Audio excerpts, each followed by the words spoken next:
കോടതിയിൽ ഇത് വിളിക്കുമ്പോൾ അത് എത്ര വേദനയോടെ ആയിരിക്കും പറഞ്ഞിരിക്കുക എന്നുള്ളതാണ്. അയാള് നല്ല മനസ്സോടുകൂടി അല്ലെങ്കിൽ എല്ലാ ഹാപ്പിനെസ്സോടും കൂടി വിട്ടയച്ചതല്ല.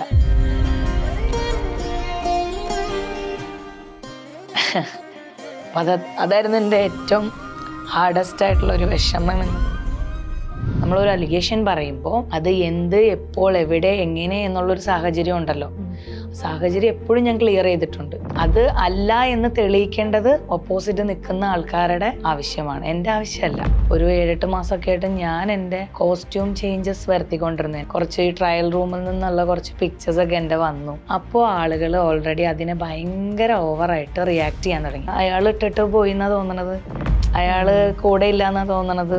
എന്നെ അറിയില്ലാത്ത എവിടെയോ കിടക്കുന്ന ആൾക്കാരൊക്കെ ചോദിക്കുന്ന കാര്യങ്ങൾക്ക് ഞാൻ ആൻസർ ചെയ്യേണ്ട യാതൊരു ആവശ്യമുണ്ടെന്ന് എനിക്ക് തോന്നുന്നില്ല. പുറത്തുകൂടെ നടക്കുന്ന നമ്മൾ പറയുന്ന സ്ട്രീറ്റ് ഡോഗ്സിനോടൊന്നും ഞാൻ അതിന് ആൻസറബിൾ ആവേണ്ട ആവശ്യമില്ല. ഇത് എൻ്റെ മാത്രം തീരുമാനമാണ്, ഇത് എൻ്റെ തീരുമാനമാണ്, ഒരിക്കലും അദ്ദേഹത്തിൻ്റെ തീരുമാനമല്ല.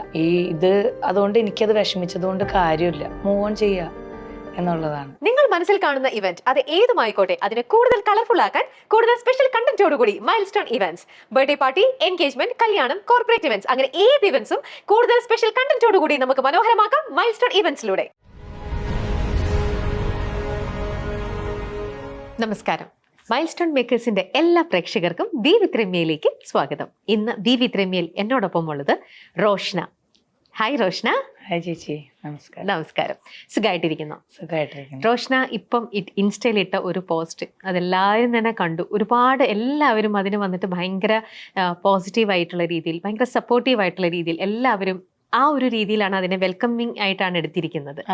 അത് എന്താ പറയാ, നമ്മൾ തളരാതെ നമ്മൾ സ്ട്രോങ് ആയിട്ട് നിൽക്കണം. നമ്മൾ പരസ്പരം ചേരുന്നില്ല എന്നുണ്ടെങ്കിൽ നമുക്ക് ഫ്രണ്ട്ഷിപ്പോട് കൂടി തന്നെ രണ്ടുപേരും രണ്ടായിട്ട് നല്ല പിരിയാം എന്നുള്ള ഒരു, എന്തിനാണ് വഴക്കിട്ട് അല്ലെങ്കിൽ ആ ഒരു ഫ്രിക്ഷൻ സെറ്റ് ആവുന്നില്ലെങ്കിൽ വഴക്കിട്ടിട്ട് മുന്നോട്ട് പോകുന്നതിനെക്കാട്ടിലും എത്രയോ നല്ലതാണ് സൗഹൃദത്തിൽ പിരിയുക എന്നുള്ളൊരു മെസ്സേജ് ആ പോസ്റ്റിലൂടെ പറയുന്നുണ്ട് അല്ലേ? റോഷ്ന, ഈ പറഞ്ഞ ആ പോസ്റ്റിൽ എഴുതിയതുപോലെ അത്ര ഈസി ആയിരുന്നു? ഇപ്പോഴും അത് ഓവർകം ചെയ്തിട്ടില്ല. പക്ഷേ ചില കാര്യങ്ങൾ നമ്മൾ ആലോചിക്കുമ്പോൾ നമ്മൾ കുറച്ചുകൂടി മെച്ചൂർഡായിട്ട് ചിന്തിക്കുന്നതാണ് എപ്പോഴും നല്ലത്. അതായത് ചിലപ്പോൾ ചിലവർ നല്ല ഫ്രണ്ട്സ് ആയിട്ടിരിക്കുന്നതായിരിക്കും ഏറ്റവും ഭംഗി. അത് അതിൻ്റെ ആ ഒരു രീതിയിൽ തന്നെ കണ്ടിന്യൂ ചെയ്യുമ്പോൾ ചിലപ്പം വേറെ പ്രോബ്ലംസ് ഒന്നും നമ്മളെ ഇറിറ്റേറ്റ് ചെയ്യത്തില്ല. അതേസമയം മേ ബി അതൊരു റിലേഷൻഷിപ്പ് ബോണ്ടിൽ, അതായത് വൈഫ് ആൻഡ് ഹസ്ബൻഡ് എന്ന് പറയുമ്പോൾ ഓട്ടോമാറ്റിക്കലി അത് എല്ലാ രീതിയിലും മാറുകയാണ്. അപ്പോൾ ചിലപ്പോൾ അവിടെ പല പ്രോബ്ലംസും വേറെ രീതിയിൽ, അത് എല്ലാ രീതിയിലും, ഇപ്പൊ സറൗണ്ടിങ്സ് അയക്കാം, ചിലപ്പോൾ അവരിൽ നിന്ന് ഡയറക്റ്റ് ആയിരിക്കില്ല, ഇൻഡയറക്റ്റ് ആയിട്ടുള്ള പല ഇഷ്യൂസും നമുക്ക് വരും. അപ്പൊ അതൊക്കെ മാനേജബിൾ ആണെങ്കിലാണ് അത് ജീവിതമായിട്ട് കണ്ടിന്യൂ ചെയ്യാൻ പറ്റത്തുള്ളൂ. അപ്പോൾ ലൈഫ് ലോങ് നമ്മളത് കണ്ടിന്യൂ ചെയ്യണമെന്നുള്ളത് അത് നമ്മുടെ മാത്രം വ്യക്തിപരമായിട്ടുള്ള ഒരു തീരുമാനമാണ്. അത് ഡിസ്കണ്ടിന്യൂ ചെയ്യുമ്പോൾ അതിന് നമ്മൾ അയ്യോ അത് ബോദർ ചെയ്തിട്ട് ആളുകൾ എന്ത് പറയും എന്ന് വിചാരിച്ച് അങ്ങനെ വിഷമിച്ച് അതിൽ തന്നെ സ്റ്റക്ക് ഓൺ ആവണ്ടെന്നാണ് എൻ്റെ ഒരു മാനസികമായിട്ട് ഞാൻ ചിന്തിക്കുന്നത്. ഇപ്പം നമുക്കത് വർക്കായില്ലെങ്കിൽ നമുക്കത് എന്താ പറയുക, ഇങ്ങനെ ഒരു പ്രോബ്ലംസിലേക്ക് മാത്രം കണ്ടിന്യൂ ചെയ്ത് അല്ലെങ്കിൽ അവരെ ഇനി കാണണ്ട എന്നുള്ളൊരു ചിന്തയിലോട്ട് വരണം എന്ന് ഇല്ല. എന്താ പറയുക, is very good friend of mine. ഇപ്പോഴും എപ്പോഴും എൻ്റെ മരണം വരെ അങ്ങനെ തന്നെയായിരിക്കും. അതാണ് അത് ചിലപ്പം അദ്ദേഹത്തിന് അങ്ങനെ ആണെങ്കിലും അല്ലെങ്കിലും എനിക്ക് അങ്ങനെയായിരിക്കും.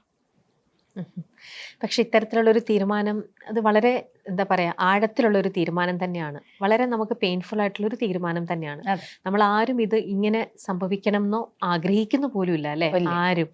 ഇതൊക്കെ സംഭവിച്ചു. പിന്നെ അതിന് ആ ഒരു രീതിയിൽ ഇപ്പം റോഷ്ന പറഞ്ഞ പോലെ ജീവിതാവസാനം വരെ നമുക്ക് നല്ലൊരു സുഹൃത്തിനെ പോലെയെങ്കിലും അദ്ദേഹത്തിന്റെ കൂടെ നിൽക്കാൻ പറ്റുമെങ്കിൽ അതങ്ങനെ.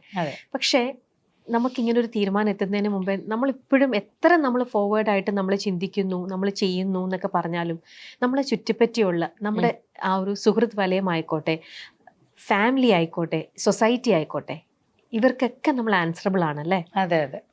ഇപ്പോൾ എനിക്ക് തോന്നുന്നു എന്നേക്കാൾ എൻ്റെ ഈ ഒരു പ്രോബ്ലത്തിൽ ഭയങ്കരമായിട്ട് വേദനിക്കുന്ന ഒത്തിരി പേരുണ്ട്. അപ്പം ഞാനെന്നുള്ളത് മീൻസ് എനിക്ക് ചിലപ്പോൾ ഇങ്ങനത്തെ ഹാർഡസ്റ്റ് ആയിട്ടുള്ള ഡിസിഷൻ എടുക്കാൻ പറ്റും. ഞാൻ അങ്ങനത്തെ ഒരാളാണ്. മീൻസ് എനിക്ക് ഒരു നിലപാടുണ്ട്, ആ നിലപാടിൽ ഉറച്ചു നിൽക്കുന്ന ഒരു വ്യക്തിയാണ് ഞാൻ. അത് എന്ത് കാരണവശാലും ആർക്കും വേണ്ടി മാറ്റാൻ ഞാൻ തയ്യാറാവില്ല. അതെൻ്റെ ഒരു സ്ട്രോങ് ആയിട്ടുള്ള ഒരു വേ ആണ്. അത് എപ്പോഴും അങ്ങനെ തന്നെയാണ്. എനിക്ക് ഇതിനു മുന്നേ ഉള്ള പല കേസുകൾ എടുത്തു നോക്കിയാലും എൻ്റെ നിലപാടിൽ നിന്ന് എനിക്ക് ഒരു മാറ്റം സംഭവിക്കില്ല എന്നുള്ളതാണ്. അപ്പോൾ എന്നേക്കാൾ കൂടുതൽ എൻ്റെ സുഹൃത്തുക്കളായിക്കോട്ടെ, അദ്ദേഹത്തിൻ്റെ ഇൻറ്റിമേറ്റ് ഫ്രണ്ട്സ് ആയിക്കോട്ടെ, ഇപ്പോഴും അതിൽ വിഷമിക്കുന്ന ഒത്തിരി പേരുണ്ട് എന്നേക്കാൾ കൂടുതൽ. അപ്പോൾ അത് ചില സമയത്ത് ഞാൻ ആലോചിക്കും, ദൈവമേ എന്നെ ഇത്ര നന്നായിട്ട് സ്നേഹിക്കുന്നു, അല്ലെങ്കിൽ ഞങ്ങളുടെ ഒരു ബോണ്ടിങ്ങിനെ സ്നേഹിക്കുന്ന എത്രയോ പേർക്കത് ഭയങ്കര ഹാർഡറായിട്ട് ഫീൽ ചെയ്തിട്ടുണ്ട്. ഞാനിത് അനൗൺസ് ചെയ്തത് പോലും അവർക്ക് വിശ്വസിക്കാൻ പറ്റുന്നില്ല. അവർ പിന്നെയും അത് പറയുന്നത് ഇല്ല, ഞങ്ങളത് വിശ്വസിക്കില്ല, കോണ്ടന്റിന് വേണ്ടി ഇട്ടതാണോ എന്ന് വരെ ചോദിച്ച ആൾക്കാരുണ്ട്. മീൻസ് അതായത് വെറുതെ പറയാണോ നിങ്ങളത് വെറുതെ തമാശക്കല്ലേ, നിങ്ങളെ അങ്ങനെ കണ്ടാൽ പോലും മീൻസ് മേ ബി 1 വീക്ക് മുന്നേ ഞങ്ങള് എവിടെയെങ്കിലും ഫംഗ്ഷനിൽ വെച്ച് കണ്ട ആൾക്കാരുണ്ടാവുമായിരിക്കും. അവർക്ക് പോലും അത് വിശ്വസനീയമല്ല എന്നുള്ളതാണ്. അവര് പിന്നെയും എൻ്റെ അടുത്ത് വിളിച്ചിട്ട് ഞങ്ങളുടെ തന്നെ ഒരു വളരെ ക്ലോസ് ഫ്രണ്ടിന്റെ വൈഫ് പറഞ്ഞു, എന്താണ് കല്യാണം കഴിഞ്ഞു, ഇങ്ങനെ ഒരു പ്രശ്നം വന്നു, അത് ഇങ്ങനെ ആയി എന്നുണ്ടെങ്കിലും നാളെ ഒരിക്കൽ അങ്ങനെ കൂടിയ ആൾക്കാരൊക്കെ ഉണ്ട് കേട്ടോ, അതൊന്നും പ്രശ്നമല്ല കേട്ടോ എന്ന് പറഞ്ഞ ചേച്ചിയൊക്കെ ഉണ്ട്. അപ്പം ഞാൻ പറയുന്ന അത് വീണ്ടും കണ്ടിന്യൂ ചെയ്ത് പോകണമെന്നും ഇനിയും അത് സ്ട്രോങ് ആയിട്ട് തന്നെ അങ്ങനെ തന്നെ കാണണം എന്ന് ആഗ്രഹിക്കുന്ന ഒത്തിരി പേര് ഞങ്ങളുടെ ചുറ്റിനും ഉണ്ട്. കാരണം ഇത് എൻ്റെ മാത്രം തീരുമാനമാണ്, ഇത് എൻ്റെ തീരുമാനമാണ്, ഒരിക്കലും അദ്ദേഹത്തിൻ്റെ തീരുമാനമല്ല. അപ്പം അതുകൊണ്ട് ഇത് ഞാനായിട്ട് എടുത്ത തീരുമാനമാണ്. അതുകൊണ്ട് എനിക്കത് വിഷമിച്ചത് കൊണ്ട് കാര്യമില്ല, ഇത് ഞാനെടുത്ത തീരുമാനമാണ്. ഞാൻ ചില സമയത്ത് ഇങ്ങനെ വറീഡായിട്ടൊക്കെ ഇരിക്കുമ്പോൾ സംടൈംസ് എൻ്റെ ഫ്രണ്ട്സിനോടൊക്കെ ഞാൻ എന്തെങ്കിലും പറഞ്ഞാലും അവരെന്നോട് പറയും, നമ്മളെടുത്ത തീരുമാനമാണിത്, അപ്പം നമുക്കതിൽ ഇനിയും പറഞ്ഞിട്ട് എന്താ കാര്യം, അല്ലെങ്കിൽ ഇനി നമ്മളതിൽ വറീഡായിട്ട് മൂവ് ഓൺ ചെയ്യുക എന്നുള്ളതാണ്. ഞാനിപ്പോൾ ഫോൺ എടുത്ത് വിളിച്ചാലും കിച്ചു കോൾ അറ്റൻഡ് ചെയ്യും. ഞങ്ങൾ തമ്മിൽ ആ ഒരു ബോണ്ട് ഇപ്പോഴും നല്ല സ്ട്രോങ് ആയിട്ട് തന്നെ ഉണ്ട്. അപ്പം അതിനെ അങ്ങനെ തന്നെ കൊണ്ടുപോകണം എന്നാണ് ഞാൻ ആഗ്രഹിക്കുന്നത്. എന്തൊക്കെയോ കാരണങ്ങൾ കൊണ്ട് നമ്മൾ ഡിസ്റ്റർബ്ഡ് ആണ്. ആ കാരണങ്ങൾ അത് ഭയങ്കരമായിട്ട് റിലേറ്റബിളും ആയിരിക്കും പലർക്കും. അത് ഓപ്പൺലി പറയണം എന്നില്ല, അല്ലാതെ തന്നെ ആ പോസ്റ്റർ വളരെ ക്ലിയർ ആണ്. സോ അതുകൊണ്ട് ഞാൻ ആ ഒരു കംഫർട്ട് സോണിൽ തന്നെ പോകട്ടെ, ചിലപ്പോൾ അത് നല്ലതിനായിരിക്കാം എന്ന് വിശ്വസിച്ചുകൊണ്ട് മുന്നോട്ട് പോകുന്നു. നിലപാടിൽ നിന്ന് മാറാൻ, അതായത് നമ്മളൊരു എന്ത് അലിഗേഷൻ പറഞ്ഞാലും നമ്മളുടെ സൈഡിൽ നിന്ന് ഇപ്പം ഞാനൊരു പോസ്റ്റ് ഞാൻ ഇട്ടു, ഞാൻ ആ പോസ്റ്റിൽ അതിൽ എല്ലാവിധ റെസ്പെക്ട്ഫുള്ളിയാണ് ഞാൻ ആ പോസ്റ്റ് ആർക്കും വേറെ ഹാനികരമാകാത്ത രീതിയിലാണ് ഞാൻ അത് ഇട്ടേക്കുന്നത്. അപ്പൊ അതിനെ ഞാൻ എടുത്ത രീതി എന്ന് പറയുന്നത് അങ്ങനെയാണ്. ഇപ്പം എല്ലാവർക്കും അത് അങ്ങനെ ആയിക്കൊള്ളണം എന്നില്ല. സോഷ്യൽ മീഡിയയിൽ അറ്റൻഷൻ എന്നുള്ളതല്ല, അതിനൊരു ക്ലാരിറ്റി കൊടുക്കുക എന്നുള്ളതാണ് ഞാൻ ഉദ്ദേശിച്ചത് ഫസ്റ്റ് ഓഫ് ഓൾ. പിന്നെ എൻ്റെ മെച്യൂരിറ്റി ലെവലിൽ അതെങ്ങനെ കൈകാര്യം ചെയ്യാം എന്നുള്ളതാണ് ആദ്യം നോക്കിയത്. അതല്ലാതെ അതിനെ വലിച്ചു കീറുക എന്നുള്ള, അല്ലെങ്കിൽ ഒരു റിലേഷൻഷിപ്പ് ഒരു കാലത്ത് നമുക്ക് അല്ലെങ്കിൽ ഒരു സമയത്ത് എല്ലാം പോസിറ്റീവായിരുന്നു.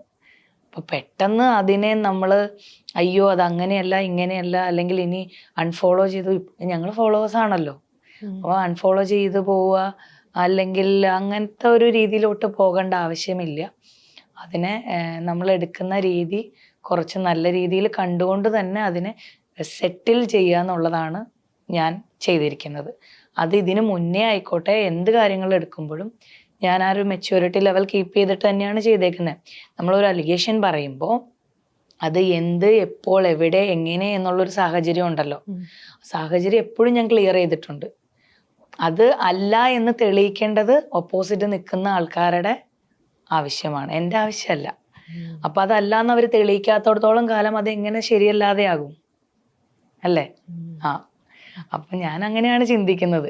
ഞാനൊരു കാര്യം പറഞ്ഞിട്ടുണ്ടെങ്കിൽ അതിന് വ്യക്തമായിട്ടുള്ള ധാരണ ഞാൻ കൊടുത്തിട്ടുണ്ട്.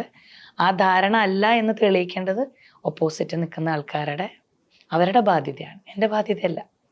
അത് തെളിയിക്കാത്തോടത്തോളം കാലം അത് അങ്ങനെ തന്നെ നിൽക്കും. അത് ഞാൻ റിമൂവ് ചെയ്യേണ്ട ആവശ്യമില്ല. ഇനി ആരെങ്കിലും അത് അങ്ങനെയാണല്ലോ, റോഷൻ അന്ന് അവിടെ ആയിരുന്നല്ലോ അല്ലെങ്കിൽ ഇവിടെ ആയിരുന്നല്ലോ, ഇങ്ങനെയല്ലല്ലോ പറഞ്ഞത് എന്ന് പറയാൻ തെളിവില്ലല്ലോ. ഞാൻ പറഞ്ഞതിന് കൃത്യ തെളിവ് അവിടെ നിൽക്കുമല്ലേ, സ്റ്റാൻഡപ്പ് ചെയ്ത് നിൽക്കുക. ആ താഴെ പോകാനുള്ള ഒരു അവസരം എനിക്ക് ഇതുവരെ ഇത്ര വർഷമായില്ലേ. എന്ത് ഞാൻ പറഞ്ഞിട്ടുണ്ടെങ്കിലും ഓരോ വർഷങ്ങൾ കഴിയുന്തോറും അതിന് ആയുസ് കൂടിക്കൊണ്ടിരിക്കുക. അത് ഇതുവരെ താഴെ പോകാനായിട്ടോ അല്ലെങ്കിൽ ചവിട്ടി താഴ്ത്താനായിട്ടോ മറ്റൊരു പ്രൂഫ് വരാത്തിടത്തോളം കാലം അത് ജെന്യുവനാണ്. അങ്ങനെ വിശ്വസിക്കുന്നല്ലേ, ശരിയല്ലേ? അല്ല, മറുസൈഡ് ഒന്നും പറയാതിരിക്കുന്നിടത്തോളം കാലം അല്ലേ? അതെ, തീർച്ചയായും അങ്ങനെ തന്നെയാണെന്നാണ് ഞാൻ വിചാരിക്കുന്നത്. ചിലപ്പോ ആളുകൾക്ക് അത് കൺവിൻസ് ആകണമെന്നില്ല. ചില ആൾക്കാർ കൺവിൻസ് ആകണമെന്നേ ഇല്ല. അത് അതുകൊണ്ട് പറഞ്ഞതായിരിക്കും. ഇതിങ്ങനെയാ. നമ്മളൊരു ഒരു വർഷം ആയിട്ടില്ല എന്ന് തോന്നുന്നു, ഒരു 7-8 മാസമൊക്കെ ആയിട്ട് ഞാൻ എൻ്റെ കോസ്റ്റ്യൂം ചേഞ്ചസ് വരുത്തിക്കൊണ്ടിരുന്നു. എൻ്റെ ഔട്ട്ഫിറ്റിലായിക്കോട്ടെ എല്ലാത്തിലും ഞാൻ എൻ്റെ എല്ലാ കാര്യങ്ങളും ഞാൻ കുറച്ചൊന്ന് ചേഞ്ച് ആക്കിയിരുന്നു.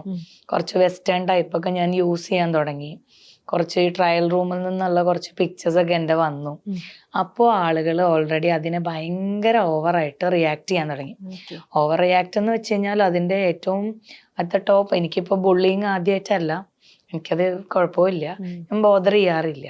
പക്ഷെ നമ്മളുടെ ഔട്ട്ഫിറ്റ് ഇപ്പം ഔട്ട്ഫിറ്റ് ചേഞ്ചസ് വരുമ്പോൾ ഓട്ടോമാറ്റിക്കലി ആളുകൾ ഇട്ട കമൻ്റ് എന്ന് പറയുന്നത് അന്നിട്ട കമൻറ്റ് എത്രയോ മാസങ്ങൾക്ക്, എനിക്ക് തോന്നുന്നു 1 ഇയറിൻ്റെ ഒക്കെ ഉള്ളിൽ എനിക്കിട്ട കമൻ്റ് എന്ന് പറയുന്നത്, അയാൾ ഇട്ടിട്ട് പോയി എന്നാ തോന്നണത്, അയാള് കൂടെ ഇല്ലാന്നാ തോന്നണത്, ഇപ്പൊ എന്താ കാണിക്കുന്നതെന്ന് കണ്ടില്ലേ, അങ്ങനെയൊക്കെയുള്ള കമന്റ്സ് ആണ് ഓൾറെഡി വന്നോണ്ടിരുന്നത്.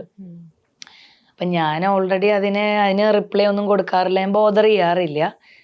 ഇപ്പൊ ഞാൻ എൻ്റെ സാഹചര്യം ഭർത്താവ് ഉള്ളത് കൊണ്ട്, സാധാരണ സിംഗിളായിട്ടുള്ള പെൺകുട്ടികളുണ്ട്, ഇനി വേണ്ട വേറെ ഇപ്പം ലവേഴ്സായിട്ട് നടക്കുന്നവരുണ്ട്, ഇനി അല്ലാതെ ഇപ്പം ഈ ലിവിങ് ടുഗദറിൽ ജീവിക്കുന്ന ആൾക്കാരുണ്ട്, അങ്ങനെ പല രീതിയിൽ റിലേഷൻഷിപ്സ് കീപ്പ് ചെയ്യുന്ന ആൾക്കാരുണ്ട്. അവരുടെ ഇഷ്ടമാണ് അവരെന്ത് വസ്ത്രം ധരിക്കണം, ഏത് രീതിയിൽ. ചിലപ്പം കുറെ നാള് കുർത്തട്ട് നടക്കുന്നവർക്ക് ചിലപ്പോൾ കുറച്ച് നാൾ കഴിയുമ്പോൾ ട്രൈ ഔട്ട് ചെയ്യണം എന്നുണ്ടാവും. അവർ ഡ്രസ് ചേഞ്ച് ചെയ്യുമ്പോഴത്തേനും അവർക്ക് അങ്ങനത്തെ കമന്റ്സ് വരുന്നില്ല. ഇപ്പം ഞാൻ മാരീഡ് ആയതുകൊണ്ടും കുറച്ച് നാള് കിച്ചുവിൻ്റെ ഫോട്ടോസ് കാണാത്തത് കൊണ്ടും ഉടനെ തന്നെ പറയാണ് ഹസ്ബൻഡായിട്ടുള്ള റിലേഷൻഷിപ്പ് ബ്രേക്ക് ആയതുകൊണ്ടായിരിക്കും ഇങ്ങനത്തെ ഔട്ട്ഫിറ്റ്സ് ഒക്കെ ട്രൈ ചെയ്യാൻ തുടങ്ങിയത്. ഓൾറെഡി അത് വന്നു കഴിഞ്ഞു. പിന്നെ ഓരോ ഫോട്ടോസിനും ഇങ്ങനെ തന്നെയാണ് വരുന്നത്. ഗ്ലോ ആവാൻ തുടങ്ങിയിട്ടുണ്ട്, ആഫ്റ്റർ ഡിവോഴ്സ് അടിപൊളിയായി വന്നു തുടങ്ങിയിട്ടുണ്ട്. ഇതൊക്കെയാണ് എപ്പോഴും കമന്റ് സെക്ഷനിൽ വന്നുകൊണ്ടിരിക്കുന്നത്. അപ്പം ആളുകൾ അത് ഓൾറെഡി ഇപ്പൊ ഇല്ലാന്നുണ്ടെങ്കിൽ തന്നെ ജഡ്ജ് ചെയ്ത് കഴിഞ്ഞു. ഞാൻ പോസ്റ്റ് ഇട്ടത് ഇപ്പൊ കുറച്ച് ദിവസങ്ങൾക്ക് മുന്നേ ആണല്ലോ, അത് തീരുമാനിച്ചു കഴിഞ്ഞു. ഇനി അതല്ലാന്ന് വരുത്തണം. എൻ്റെ അടുത്ത് ഇങ്ങനെ ഇടയ്ക്ക് കമന്റ് ബോക്സിൽ അല്ലെങ്കിൽ കൂടെ ഇൻബോക്സിൽ വരാറുണ്ട്, ചേട്ടൻ എവിടെ. ഒരു ദിവസം ചേട്ടൻ ഉണ്ടായിരുന്നു കൂടെ, ചേട്ടന്റെ വീഡിയോ എടുത്ത് കൊടുത്തു ഞാൻ. ചേട്ടനെ കാണാനില്ല എന്നുള്ള വിഷമായിരുന്നല്ലോ. അപ്പൊ അങ്ങനെയൊക്കെ ആളുകൾ ഓൾറെഡി അത് ജഡ്ജ് ചെയ്തിട്ടാണ് ഞാൻ ഇരിക്കണേ. ഇപ്പൊ എത്ര മാറി എന്ന് പറഞ്ഞാൽ ആളുകളുടെ മനസ്സ് മാറും എന്ന് എനിക്ക് തോന്നുന്നില്ല. ഒരു പരിധി വരേക്കും ഈ സെപ്പറേഷൻ എന്ന് പറയുന്നത് എപ്പോഴും ആളുകൾക്ക് മുന്നിൽ ഒരു കൈൻഡ് ഓഫ് തിങ് അങ്ങനെ തന്നെയാണ് ജഡ്ജ് ചെയ്യുക. അതിപ്പോ എപ്പോഴും സ്ത്രീകൾ വേട്ടയാടപ്പെടുന്നുണ്ട് എന്നാണ് ഞാൻ വിചാരിക്കണത്. അങ്ങനെ തന്നെയായിരിക്കും സൊസൈറ്റി എടുക്കുന്നത്. അവള് കാരണം, അത് ജഡ്ജ്മെന്റ് എപ്പോഴും അങ്ങനെ തന്നെയാ, അവള് കാരണം. അത് may be including family also അങ്ങനെ പറയാം, അവള് കാരണം. അവന്ന് പറയാറില്ലല്ലോ, ഒരിക്കലും പറഞ്ഞു കേട്ടിട്ടുണ്ടോ? അവന്ന് പറഞ്ഞ് ഞാൻ കേട്ടിട്ടില്ല എവിടെ, അവൾ കാരണം. പക്ഷെ ചിലപ്പോൾ അവൾ അടുത്തൊരാൾക്ക് നല്ല ജീവിതമാകുമായിരിക്കാം, അടുത്തൊരു നല്ല ബ്യൂട്ടിഫുൾ ആയിട്ടുള്ള കപ്പിൾസ് ആയിട്ട് പോകുമായിരിക്കാം. ചിലപ്പോൾ അവള് പല രീതിയിലുള്ള സിറ്റുവേഷൻസ് ഹാൻഡിൽ ചെയ്തിട്ടായിരിക്കും ഒരു ലേഡി പോകുന്നത്. ഫാമിലി ലൈഫിൽ ഭയങ്കര ഹാർഡസ്റ്റ് ആയിട്ടുള്ള ഒരു വേ എന്ന് പറയുന്നത് എപ്പോഴും അവരായിരിക്കും. കുക്ക് ചെയ്യണം, ബാക്കി കുട്ടികളുടെ കാര്യം നോക്കണം, എല്ലാ കാര്യങ്ങളും നോക്കണം, ബിസിനസ് നോക്കണം, എല്ലാം ചെയ്യുന്നത് അവളാണ്. പക്ഷെ ബ്ലെയിം മൊത്തവും അവൾക്ക് തന്നെയാണ് എപ്പോഴും. അതെന്താണ് അങ്ങനെ ചേഞ്ച് ആവാത്തതെന്ന് അറിയത്തില്ല. പുരുഷന്മാർക്കും ഉണ്ടാവുമായിരിക്കും അവരുടേതായ ഹാർഡസ്റ്റ് ഫോംസ്, ഇല്ലാന്ന് ഞാൻ പറയുന്നില്ല. പക്ഷെ എനിക്ക് എപ്പോഴും ഞാൻ കേട്ടിരിക്കുന്നത് അവൾക്കാണ്. നമ്മളുടെ ഹാർഡസ്റ്റ് ഫോംസോ അല്ലെങ്കിൽ നമ്മളുടെ അച്ചീവ്മെന്റ്സോ ഒന്നും അറിയില്ലാത്ത ആളുകൾ, ഞാൻ ജോബ്ലെസ് എന്ന് തന്നെ പറയുള്ളൂ. ജോബ്ലെസ് പീപ്പിൾസ് ആയിട്ടുള്ള ആളുകൾ അവരവിടെ ഇവിടെ ഇരുന്നിട്ട് കമാൻഡ് ചെയ്യുന്നു നിങ്ങൾ ആരാ. അത് ചോദിക്കാനുള്ള ഒരു ഇതുപോലും അവർക്കില്ല. ശരിക്കും ചോദിക്കേണ്ട ആവശ്യം പോലും ഇല്ല. നിങ്ങൾക്ക് കാണണ്ടേ, സ്കിപ്പ് ചെയ്ത് വിടുക. നിങ്ങൾക്ക് ഇഷ്ടമല്ലേ, നിങ്ങൾ നോക്കണ്ട. നിങ്ങൾക്ക് ഫോട്ടോ അല്ലെങ്കിൽ ഞാനിടുന്ന പോസ്റ്റ് നിങ്ങൾക്ക് ഇഷ്ടമില്ലേ, വിട്ട് കളയുക. എത്രയോ ഓപ്ഷൻസ് ഉണ്ട്, നോട്ട് ഇൻട്രസ്റ്റഡ് അല്ലേ, വിട്ട് കളയുക. അങ്ങനെയാണ് നമ്മൾ ചെയ്യേണ്ടത്. ഞാനങ്ങനെ എനിക്ക് താല്പര്യമില്ലാത്ത പോസ്റ്റുകൾ ഞാൻ സ്കിപ്പ് ചെയ്ത് വിടുകയല്ലേ ചെയ്യും. നമ്മൾ അതിനപ്പം തന്നെ പോയി കമൻറ്റ് ചെയ്യേണ്ട ആവശ്യമുണ്ട് ഇല്ല. പൊതുവെ കമന്റ്സ് എല്ലാം നോക്കുന്ന ഒരാളാണ്, എല്ലാം നോക്കാറുണ്ട്. റിപ്ലൈ കൊടുത്തിട്ടേ ഇല്ല. റിപ്ലൈ വളരെ ഇറിറ്റേറ്റിംഗ് ആയിട്ടുള്ള ആളുകൾക്ക് ഞാൻ റിപ്ലൈ വളരെ പേഴ്സണലായിട്ട് കൊടുക്കാറുണ്ട്. ആണോ? അപ്പൊ അതെന്തിനാ അങ്ങനെ കൊടുക്കണേ? അത് അത്ര ഇതാ, ഒന്നോ രണ്ടോ കേട്ടോ. അല്ലാതെ കമന്റ് സെക്ഷനിൽ ഞാൻ അങ്ങനെ റിപ്ലൈ കൊടുത്തിട്ടുണ്ട്, അത് അവിടെ കിടക്കാറുണ്ട്, ഞാൻ റിമൂവ് ചെയ്തിട്ടില്ല, ഒക്കെ അവിടെ തന്നെയുണ്ട്.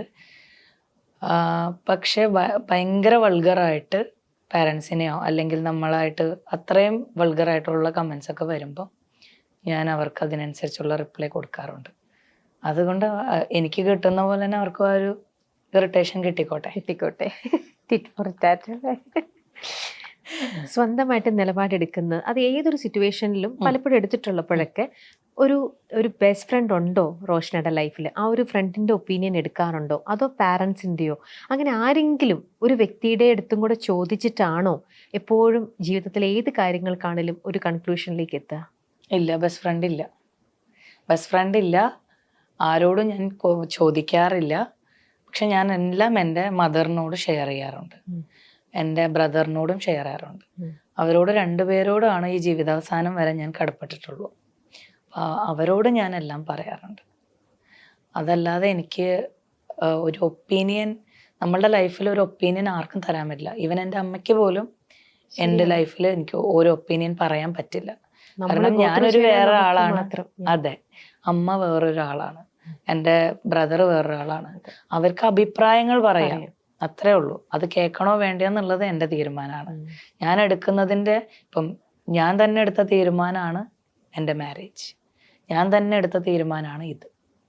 അപ്പോൾ അത് രണ്ടിലും അവർക്കൊന്നും പറയാൻ പറ്റില്ല. അപ്പോൾ അവരായിട്ടൊരു പ്രപ്പോസൽ കൊണ്ടുവന്ന് എനിക്ക് വലിയ താല്പര്യമൊന്നും ഉണ്ടായിരുന്നില്ല എന്നുണ്ടെങ്കിൽ ഒരു പക്ഷേ അവരോട് എനിക്ക് പറയാം, അല്ലെങ്കിൽ അവർക്ക് എന്തെങ്കിലും കുറ്റപ്പെടുത്താം അല്ലേ. അതല്ലാതെ അവർക്കും എന്നോടൊന്നും പറയാൻ പറ്റണില്ല, എനിക്കും അവരോടൊന്നും പറയാൻ പറ്റുന്നില്ല.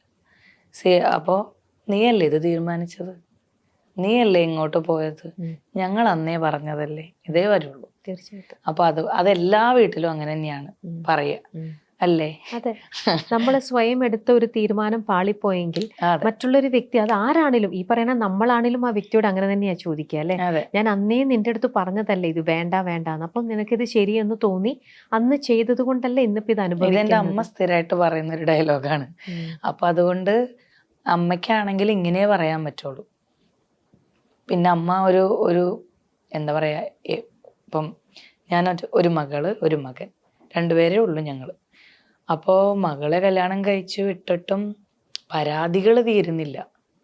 എന്നും വിളിച്ചിട്ട് പ്രശ്നങ്ങൾ പറയൽ അല്ലെങ്കിൽ എന്തെങ്കിലും ബുദ്ധിമുട്ടുകൾ പറയാൻ, അത് സ്വാഭാവികമായിട്ടും പാരൻസിന് ഇറിറ്റേറ്റ് ചെയ്താണ്. അവർ സിംഗിൾ മദറാണ്. അപ്പോൾ അവർക്ക് വേറെ ആരോടും പറയാനും പറ്റുന്നില്ല. ഇതെങ്ങനെ ആരോടെങ്കിലും പറയും?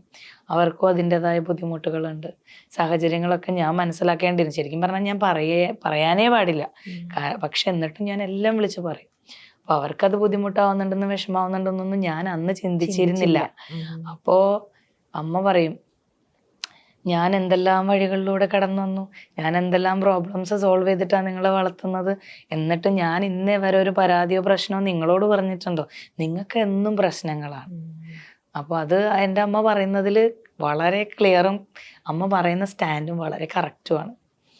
ഞാനപ്പോൾ പറഞ്ഞുകൊണ്ടിരുന്നതൊക്കെ ഭയങ്കരമായിട്ട് അവരെ ഇറിറ്റേറ്റ് ചെയ്തിട്ടുണ്ടെന്നും ഞാനത് പറയാൻ പാടില്ല എന്നും എനിക്ക് തോന്നിയത് ഇപ്പോഴാണ്.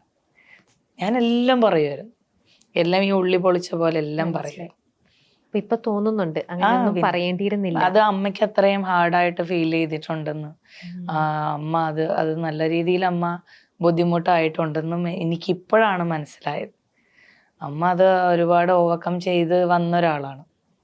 അമ്മയുടെ ബുദ്ധിമുട്ടുകളൊക്കെ ഞാൻ മനസ്സിലാക്കി വന്നൊരു കുട്ടിയാണ്. അപ്പം അതുകൊണ്ട് അമ്മ എല്ലാ കാര്യത്തിലും എൻ്റെ അടുത്ത് ഉപദേശിക്കുക എന്നുള്ളതല്ലാതെ ഇങ്ങനെ ചെയ്യണം എന്ന് എൻ്റെ അടുത്ത് ഓർഡർ ചെയ്യാറില്ല. പറഞ്ഞു തരിക എന്നുള്ളത് മാത്രമേ ഉള്ളൂ. എപ്പോഴും അങ്ങനെ തന്നെയാണ്. അപ്പോൾ ഇപ്പോഴും അത് തന്നെയാണ്. ഇനിയാണെങ്കിലും നമ്മൾ ശ്രദ്ധിക്കണം. ഇനിയാണെങ്കിലും നമ്മളെല്ലാ കാര്യങ്ങളും ഇപ്പം ഞാൻ ഇൻ്റർവ്യൂവിന് വരുന്നു, എന്തിനാണ് ഉടനെ അതാണ് ടെൻഷനാണ്. കാരണം എൻ്റെ അമ്മ ഒരു പോസ്റ്റ് മാസ്റ്ററാണ്. ദിവസവും ആളുകൾ ഒരുപാട് പേരെ കാണുന്നതാണ്. ഒരു ഗ്രാമത്തിലാണ് പോസ്റ്റ് ഓഫീസ് ഉള്ളത്. അപ്പോൾ ആരും അമ്മയോട് ഡയറക്റ്റ്ലി പോയി ചോദിച്ചിട്ടില്ല ഒന്നും. പക്ഷെ എല്ലാവരുടെയും മനസ്സിലുണ്ടല്ലോ, എല്ലാവരും ഫേസ് ചെയ്യേണ്ട ഒരാളാണ്. വീട്ടിലിരിക്കുന്ന ഒരാളല്ല. വീട്ടിലിരിക്കുന്ന ഒരു അമ്മയാണെങ്കിൽ അത്രയും പ്രോബ്ലം ഇല്ല. പക്ഷെ ഡെയിലി ഒരുപാട് പേരുമായിട്ട് മാനേജ് ചെയ്ത് പോകുന്ന ഒരാളായതുകൊണ്ട് സ്വാഭാവികമായിട്ടും അമ്മയ്ക്കത് ഒരു ടെൻഷൻ തന്നെയാണ്. അപ്പോൾ റിലേഷൻഷിപ്പ് ഏത് രീതിയിലായിക്കോട്ടെ, അത് ബ്രേക്ക് ആവുകയോ അല്ലെങ്കിൽ നടന്നു പോവുകയോ ഒക്കെ ചെയ്യും. പ്രോബ്ലംസ് ഉണ്ടാവും. അത് ഓവർകം ചെയ്യുന്ന ആൾക്കാരുണ്ട്, അത് സ്റ്റിൽ കണ്ടിന്യൂ ചെയ്യുന്ന ആൾക്കാരുണ്ട്, കഷ്ടപ്പെട്ട് കണ്ടിന്യൂ ചെയ്യുന്ന ആൾക്കാരുണ്ട്. പല രീതിയിലാണ്. അപ്പോൾ എനിക്കിത് കുറച്ചുകൂടി കഴിഞ്ഞാൽ ചിലപ്പോൾ ഭയങ്കര അടിച്ചു പിരിഞ്ഞ അവസ്ഥയിലാവും. ഇതിപ്പോ എന്തൊരു ഹാപ്പി ആയിട്ടാണ് നിൽക്കുന്നത് അല്ലേ. ഞാൻ പറഞ്ഞു, എനിക്കിപ്പോ ഒരു സ്ഥലത്തിന് വഴി അറിയില്ലെങ്കിലും ഞാൻ ചോദിക്കണം എന്നുണ്ടെങ്കിൽ പുള്ളിയോട് ചോദിച്ചാൽ കറക്റ്റായിട്ട് എനിക്ക് പറഞ്ഞുതരും. ഇപ്പൊ ഞാൻ കോൾ വിളിച്ചാൽ എവിടെയെന്ന് ചോദിച്ചാൽ എനിക്കൊരു കാര്യത്തിന് പറഞ്ഞു തരും. അപ്പം നമുക്കങ്ങനെ വഴക്കോ പ്രോബ്ലംസോ ഒന്നും ഇല്ലാതെ സന്തോഷമായിട്ട് നിൽക്കുക എന്നുള്ളതാണ് ഞാൻ ആദ്യം ചിന്തിച്ചത്. അത്രയേ ഉള്ളൂ.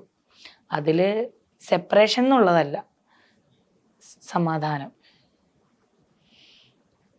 ചില ആൾക്കാർ പറയാറുണ്ട്, ഇപ്പം നമ്മുടെ സമൂഹത്തിൽ ഈ ഡിവോഴ്സ് എന്ന് പറയുന്നത് വളരെ കോമൺ ആണല്ലോ, വളരെ ജനറലൈസ് ചെയ്തു പോയിരിക്കുന്ന പോലത്തെ ഒരു സംഭവമാണ്.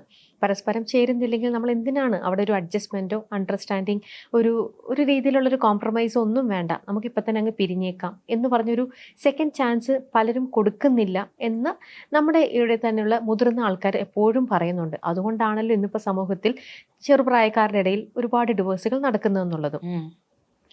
അങ്ങനെ എപ്പോഴെങ്കിലും സ്വയം ചിന്തിച്ചിട്ടുണ്ടോ? അല്ലെങ്കിൽ ഞാൻ പലതവണ ഹരിച്ചും ഗുണിച്ചും ഞങ്ങൾ പല രീതിയിലും ഒരു സൊല്യൂഷൻ ഇല്ലാത്ത ഒരു പ്രോബ്ലവും ഇല്ല, അപ്പം അങ്ങനെ ഒന്ന് സോൾവ് ചെയ്യാനായിട്ട് നോക്കിയിരുന്നു? അതോ ചില ആൾക്കാർക്ക് എന്താ പറയുക, ഒരൊറ്റ തീരുമാനമാണ് അവർ ഓക്കെ ഇത് മനസ്സിൽ ഇനി ഞങ്ങൾ തമ്മിൽ ചേർന്നാൽ പോവില്ല എന്നൊരു തോന്നൽ വരുമ്പോൾ അപ്പം തന്നെ നമുക്ക് ഡിവോഴ്സ് ആവാം എന്നുള്ളൊരു തീരുമാനത്തിലേക്ക് എത്തുന്ന ആൾക്കാരുമുണ്ട്. എങ്ങനെയായിരുന്നു റോഷനയുടെ ഒരു? ആക്ച്വലി ഞാൻ ഇത് ഞാൻ ഓൾറെഡി ഫ്രം ദ സ്റ്റാർട്ടിങ്ങിൽ നിന്ന് തന്നെ അത് കുറേ ഓവർകം ചെയ്തിരുന്നു. ഞാൻ ഭയങ്കര എന്താ പറയാ, അട്ടയായിരുന്നു. അതായത് അട്ട മീൻസ് ഞാൻ ഇങ്ങനെ നന്നായിട്ട് സംസാരിക്കണ ഒരാളായതുകൊണ്ടും കുറച്ചിങ്ങനെ ബോൾഡായിട്ട് നടക്കുന്നത് കൊണ്ടും എനിക്ക് എൻ്റെ സറൗണ്ടിങ്സിൽ തന്നെ കേൾക്കാമായിരുന്നു, ഇത് അധിക കാലമൊന്നും പോവില്ല. അന്ന് പറഞ്ഞു, അവരൊക്കെ ഇപ്പൊ സന്തോഷിക്കണ്ടാവും കേട്ടോ, വട്ടവർ അത് അന്നേ പറഞ്ഞിരുന്നു. ഇത് ഞാൻ എടുത്തതാണ്. ഇപ്പോഴും ഞാൻ പറയുന്നത്, ഇത് ഞാൻ എടുത്ത തീരുമാനം ആയതുകൊണ്ട് തന്നെ ഇത് കണ്ടിന്യൂ ചെയ്യണമെങ്കിൽ എനിക്ക് കണ്ടിന്യൂ ചെയ്യാറുന്ന്. ഇത് അവര് ചിന്തിക്കുന്നത് ആരോ കളഞ്ഞിട്ട് പോയിന്ന. ആരെയും കളഞ്ഞു പോയിട്ടൊന്നുമില്ല, കളഞ്ഞിട്ട് പോയിട്ടില്ല. പക്ഷെ മെൻ്റലി ഞാൻ പ്രിപ്പയർഡ് ആയിരുന്നു. ലൈക്ക് ഇത് ഇങ്ങനെ പോയിക്കൊണ്ടിരുന്നിട്ട് നമ്മൾ രണ്ടുപേർക്കും പ്രോബ്ലംസ് ആകണ്ട എന്നുള്ളത് നമ്മൾ അങ്ങനെ ചിന്തിച്ച് ഞാൻ ഇതിന് പ്രിപ്പയർഡ് ആയിരുന്നു. But he is not much prepared about this. അത് എനിക്ക് കുറച്ച് വിഷമമുണ്ടാക്കി. കാരണം എന്താ വെച്ചാൽ ഇപ്പോഴും ആളത് റിയലൈസ് ചെയ്യുന്നുണ്ടോയെന്ന് പോലും എനിക്കറിയത്തില്ല. ഞാൻ പോയി അല്ലെങ്കിൽ ഞാൻ ഇല്ല എന്നുള്ളത്, അതില്ല എന്ന് പുള്ളിക്ക് പറ്റുമെന്ന് എനിക്ക് തോന്നുന്നില്ല. അതായത് വിശ്വസിപ്പിക്കാൻ പറ്റാത്ത പോലെ എന്നുള്ളൊരു സാധനം, അല്ലെങ്കിൽ ഞാൻ മേ ബി വന്നേക്കാം എന്നുള്ളൊരു സംഭവം അവിടെയുണ്ട്. ആ ഒരു പ്രതീക്ഷ അവിടെ 100% ഉണ്ട്. അതുകൊണ്ടായിരിക്കും ഞങ്ങൾ തമ്മിൽ അങ്ങനെ ഒരു വഴക്കില്ലാത്തത്, പ്രോബ്ലം ഇല്ലാത്തത്. അപ്പോൾ എപ്പോഴും ഞാൻ മനസ്സിലാക്കിയൊരു കാര്യം, എനിക്കൊരു വാല്യൂ അവിടെ ഉണ്ട്. ആ വാല്യൂ ഇപ്പോഴും നഷ്ടപ്പെട്ടിട്ടില്ല. അത് ഇനിയും പോയി കഴിഞ്ഞാൽ നഷ്ടപ്പെടുമോ എന്നുള്ളൊരു ഭയം എനിക്കുണ്ട്. അത് പോവാതിരിക്കാൻ ഞാൻ വിചാരിച്ചു ഇതാണ് കുറച്ചൊരു നല്ല ഓപ്ഷൻ. ഞാൻ ഇവിടെ തന്നെ ഉണ്ട്, ഞാൻ എവിടെയും പോകുന്നില്ല, കൺമുന്നിൽ തന്നെയുണ്ട്. എൻ്റെ സ്ഥാപനം ഇവിടെയുണ്ട്, എനിക്ക് എവിടെയും പോകാൻ പറ്റത്തില്ല, ഞാൻ എവിടേക്ക് ഒളിച്ചോടും? നാളെ ഒരു ആവശ്യം വന്നു, ഞങ്ങൾക്ക് രണ്ടുപേർക്കും പോകേണ്ട, അല്ലെങ്കിൽ ഞങ്ങൾ രണ്ടുപേരും ഒരേ ഫീൽഡിലുള്ള ആൾക്കാരാണ്, ഞങ്ങൾ കാണേണ്ടതാണ്, ഞങ്ങൾക്ക് സംസാരിക്കണം, വർക്ക് ചെയ്യേണ്ടതാണ്. അപ്പം അങ്ങനെയൊന്നുമില്ല.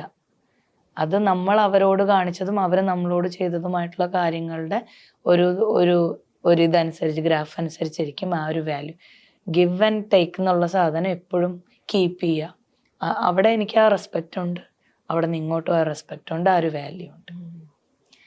നമ്മുടെ ജീവിതത്തിൽ നമ്മൾ പാരൻസ് ആയിട്ടോ അല്ലെങ്കിൽ നമ്മുടെ സിബ്ലിങ്സ് ഒക്കെ ആയിട്ടോ നമ്മൾ വളരെയധികം ചിലർ ഭയങ്കര ഡീപ്പായിട്ടുള്ള ഒരു ബന്ധം ഉണ്ടാവും. വളരെ തുറന്ന് നമ്മൾ സംസാരിക്കുമെല്ലാം, നമ്മുടെ എല്ലാ ക്രൈസിസും നമ്മളെല്ലാം അവർ തുറന്നു പറയും. പക്ഷേ ഒരു നല്ല സുഹൃത്തെന്ന് പറയണത്, ആ സുഹൃത്തിന് പകരം ഇവർക്ക് ആർക്കും വരാൻ പറ്റില്ല.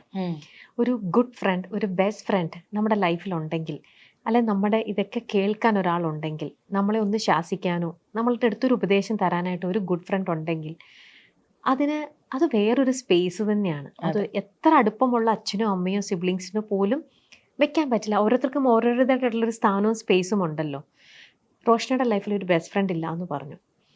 ശരിക്കും അത് മിസ് ചെയ്യുന്നുണ്ടോ, ആ ഒരു സ്പേസിൽ ആരും ഇല്ലാത്തത്? എൻ്റെ ബെസ്റ്റ് ഫ്രണ്ടായിരുന്നു എൻ്റെ ഹസ്ബൻഡ്. ഇപ്പം ഞാനങ്ങനെ സംസാരം കുറവാണല്ലോ. ഞാനെല്ലാം ഷെയർ ചെയ്യുന്നത് എൻ്റെ ബ്രദറിനോടാണ്.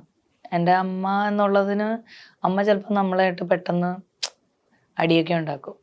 അപ്പോൾ അതുകൊണ്ട് ഞാൻ ചില കാര്യങ്ങൾ, ചിലതെന്നല്ല, മോസ്റ്റ് ഓഫ് എല്ലാം തന്നെ എനിക്കങ്ങനെ ഒന്നും പറയാതെ ഇല്ല അവൻ്റെ അടുത്ത്. ഞാനെല്ലാം എൻ്റെ ബ്രദറിനോടാണ് പറയുന്നത്. അവനൊന്നാമത് എന്നിൽ നിന്നൊരു 10-13 വയസ്സിൻ്റെ ചെറുതാണ്. ഇപ്പോൾ അവൻ ജസ്റ്റ് 20 ആയിട്ടുള്ളൂ. അപ്പോൾ ഇത്രയും വ്യത്യാസമുണ്ട് ഞങ്ങൾ. അപ്പോൾ അവനും ഒരുപാട് അങ്ങോട്ട് ബ്രേക്ക് ചെയ്ത് സംസാരിക്കാൻ പറ്റത്തില്ല. എന്നാൽ അവൻ അവൻ്റെതായ മെച്യൂരിറ്റി ലെവലിൽ തന്നെയാണ് ഉള്ളത്. അപ്പോൾ എനിക്കെല്ലാം അവനോട് പറയാമെന്നുള്ളത് കൊണ്ട് ഞാൻ അവനോടാണ് എല്ലാം പറയൽ. അത്രയും സെക്യൂരിറ്റി എനിക്ക് വേറെ എവിടെയും ഫീൽ ചെയ്തിട്ടില്ല. നമ്മൾ ചിലപ്പം വേറെ ബെസ്റ്റ് ഫ്രണ്ട്സ്, ചിലപ്പം എൻ്റെ സറൗണ്ടിങ്സിൽ 2-3 പേരുണ്ട് എനിക്ക് സംസാരിക്കാനും ചോദിക്കാനും പറയാനും ഒക്കെ 2-3 പേരുണ്ട്. പക്ഷെ അവരോട് എനിക്ക് എല്ലാം പറയാൻ പറ്റണമെന്നില്ല. അതിനേക്കാൾ സേഫ് എനിക്ക് പറയാൻ എൻ്റെ ബ്രദറിനോടായിരിക്കും. എടാ ഇങ്ങനെ ഉണ്ടായി, ഇന്ന പ്രോബ്ലം ഉണ്ട്, അത് നമ്മൾ എങ്ങനെ ഹാൻഡിൽ ചെയ്യൂടാ എന്ന് എനിക്ക് അവനോട് ചോദിക്കാൻ പറ്റും. പക്ഷെ അത് വേറൊരാളോട് പറയുമ്പം, പ്രത്യേകിച്ച് ഞാൻ ഇങ്ങനെ ഒരു സോഷ്യൽ മീഡിയയിലൊക്കെ നിൽക്കുന്ന ഒരാളും കൂടി ആയതുകൊണ്ട് മേ ബി അത് അവരാരോടെങ്കിലും ഷെയർ ചെയ്യുമോ, അവരത് ഏത് രീതിയിലാണ് എടുക്കുക, ചിലപ്പോ നമ്മളെ വേറെ രീതിയിൽ ജഡ്ജ് ചെയ്യുമോ. നമ്മുടെ ബ്രദർ എന്ന് പറഞ്ഞാൽ ഒരിക്കലും നമ്മളെ വേറെ രീതിയിൽ ജഡ്ജ് ചെയ്യില്ലല്ലോ. നമ്മളുടെ കാര്യം വേറൊരാളോട് പോയി പറയില്ലല്ലോ. അവൻ എല്ലാ രീതിയിലും, ഇപ്പം എൻ്റെ സുഹൃത്ത് അല്ലെങ്കിൽ എൻ്റെ ബ്രദർ, എൻ്റെ അമ്മ, എൻ്റെ ആരും ആയിക്കോട്ടെ, എന്നെ എടുക്കുന്ന ആൾക്കാർ എൻ്റെ നന്മയും തിന്മയും എല്ലാം എടുക്കണം. അല്ലെങ്കിൽ പിന്നെ അവരെൻ്റെ ബെസ്റ്റ് ഫ്രണ്ട് ആണെന്നോ അല്ലെങ്കിൽ എൻ്റെ പറയാൻ പറ്റത്തില്ല. അവര് എൻ്റെ നന്മയും തിന്മയും എല്ലാം എടുക്കുന്ന ആൾക്കാരാണെങ്കിൽ എനിക്ക് അവരോട് വേണമെങ്കിൽ പറയാം. അല്ലാതെ ഞാൻ ഒരിക്കലും സേഫ് അല്ലാത്തൊരു സ്ഥലത്ത് എനിക്ക് പറയാൻ പറ്റില്ല. കാരണം അവരതിനെ ഏത് രീതിയിൽ വേണമെങ്കിലും കൊണ്ടേ കളയും. അങ്ങനെയാണ് വിചാരിക്കുന്നത്. ഒരു വശം ഇത്തരത്തിൽ പറയുമല്ലോ, നമ്മളൊരു രീതിയിലും ഒന്ന് നിങ്ങൾക്കൊന്ന് അഡ്ജസ്റ്റ് ചെയ്ത് നോക്കാമായിരുന്നില്ലേ എന്ന് ഒരു സൈഡ് പറയുമ്പോഴും മറുവശമുണ്ട്. ചില ആൾക്കാർ നമ്മൾ എത്രത്തോളം അഡ്ജസ്റ്റ് ചെയ്താലും, നമ്മൾ എത്രത്തോളം അവിടെ എങ്ങനെയൊക്കെ പരസ്പരം നോക്കിയാലും ഇത് ചെയ്താലും ഒരു രീതിയിലും ചേർന്ന് പോവാത്ത ആൾക്കാരുമുണ്ട് അല്ലേ? എന്തൊക്കെ ചെയ്താലും ചില ആൾക്കാർ തമ്മിൽ ഒരു ചേർച്ച ഉണ്ടാവില്ല. അതിലേറ്റവും നല്ലത് സ്വരം നല്ലതാകുമ്പോഴിപ്പം റോഷന പറഞ്ഞ പോലെ അപ്പം തന്നെ നല്ല ഫ്രണ്ട്സായിട്ട് നിൽക്കാൻ പറ്റുന്ന ഒരു ഇതുണ്ടെങ്കിൽ അപ്പം തന്നെ പിരിയുക എന്നുള്ളതാണ്. അങ്ങനത്തെ ആ ഒരു സ്റ്റേറ്റിലാണല്ലോ ഇപ്പം റോഷന നിൽക്കുന്നത് തന്നെ. നല്ലൊരു മെസ്സേജും കൂടിയാണ് റോഷന. ഈ ഒരു എന്താ പറയാ, റോഷനയുടെ ഇൻസ്റ്റയിലെ പോസ്റ്റ് കാണുമ്പോൾ തന്നെ എല്ലാവരും അതുകൊണ്ടാണ് പോസിറ്റീവായിട്ട് ആരും അത് നെഗറ്റീവായിട്ട് ഒരു മെസ്സേജ് പോലും ഇട്ടിട്ടില്ല. ആൻഡ് എൻ്റെ ഇൻബോക്സിലാണെങ്കിലും ഒരു മെസ്സേജ് പോലും എനിക്ക് നെഗറ്റീവ് ഷെയ്ഡിൽ ആരും തന്നിട്ടില്ല. മേ ബി എന്താണെന്നറിയില്ല, ആദ്യമായിട്ടാണ് ഒരു നെഗറ്റീവ് ഇല്ലാത്ത ഒരു സാധനം വർക്കായിട്ട് കിടക്കുന്നത്. സാധാരണ അങ്ങനെയല്ല വരല്. എന്തെങ്കിലും ഒരു പോസ്റ്റ് ഇട്ടാൽ അല്ലെങ്കിൽ എന്തെങ്കിലും ഒരു സംഭവം ഇട്ടാൽ എന്തെങ്കിലുമൊക്കെ കമന്റ്സ് ബാഡ് ആയിട്ടൊക്കെ വരാറുണ്ട്. പക്ഷെ ഇതിന് എൻ്റെ അടുത്ത് ആരും, മേ ബി ഞാൻ മുറിപ്പെട്ടിരിക്കുകയാണ് എന്നുള്ള ഒരു ധാരണയായിരിക്കും, അല്ലെങ്കിൽ തിരിച്ചറിവിൽ നിന്നായിരിക്കും. അത് എൻ്റെ സാധനം പെട്ടെന്ന് എഫക്റ്റ് ആവുന്ന സ്ത്രീകൾക്കായിരിക്കും. പുരുഷന്മാർ കുറച്ചും കൂടി സ്ട്രോങ് ആയിട്ട് നിൽക്കാൻ ശ്രമിക്കും. ഭയങ്കരമായിട്ട് അഫക്റ്റ് ചെയ്യുന്നത് സ്ത്രീകൾക്കായിരിക്കും. അവർക്കത് ഡേ ബൈ ഡേ അതിൽ നിന്ന് പുറത്തു വരാൻ കുറേ അവർ ട്രൈ ചെയ്ത് കുറേ നാളിന് ശേഷമായിരിക്കും അവർ പുറത്തോട്ട് വരുന്നത് തന്നെ. എപ്പോഴും കുറേ നല്ല മൊമെന്റ്സ് അവരെ ഹിറ്റ് ചെയ്തുകൊണ്ടേയിരിക്കും. ഇപ്പൊ എത്ര വഴക്കുണ്ടാക്കി എന്ത് പ്രോബ്ലത്തിൽ പിരിഞ്ഞു എന്ന് പറഞ്ഞാലും നമ്മളൊരു പാട്ട് പോലും സംടൈംസ് നമുക്ക് ഹിറ്റ് ചെയ്യും. ആ ഹിറ്റ് ചെയ്യുന്നത് ഓവർകം ചെയ്ത് വരാൻ സ്ത്രീകൾക്ക് ഭയങ്കര ബുദ്ധിമുട്ടാണ്, സമയമെടുക്കും.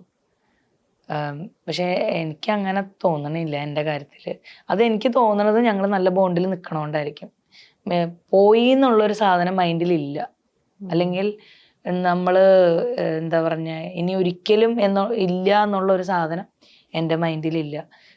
അവിടെ ആളുണ്ട്, ആ ഒരാൾ നന്നായി വരണം, അവർ നന്നായിരിക്കണം. ഞാൻ എപ്പോഴും മോട്ടിവേറ്റ് ചെയ്തുകൊണ്ടിരിക്കുന്ന ഒരു കാര്യം അത് മാത്രമേ ഉള്ളൂ.